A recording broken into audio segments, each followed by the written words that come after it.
One of the most important applications of the second derivative is when we're dealing with motion. We know if f of t is position as a function of time, then the derivative f prime of t is velocity. And that's the rate of change of position. If we take the derivative of that, we're going to get f double prime. We'd be measuring how fast the velocity is changing, and this rate of change of velocity is called acceleration. Let's examine this with our old friend, the pumpkin.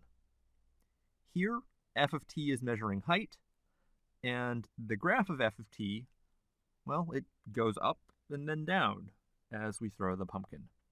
What happens with the graph of velocity?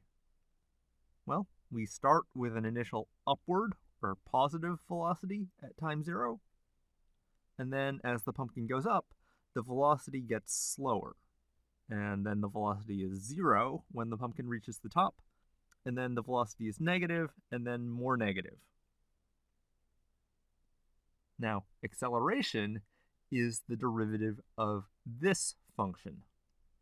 And we see that the velocity is just decreasing the entire time. It goes from positive to 0 to negative, so its derivative will always be negative. That's acceleration.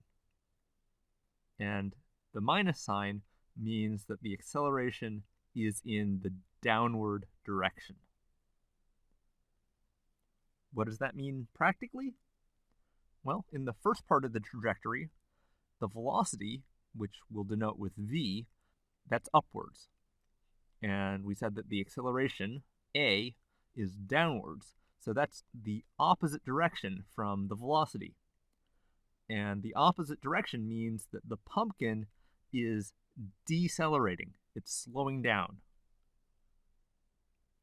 In the second part of the trajectory, the velocity is downward and the acceleration is still downward.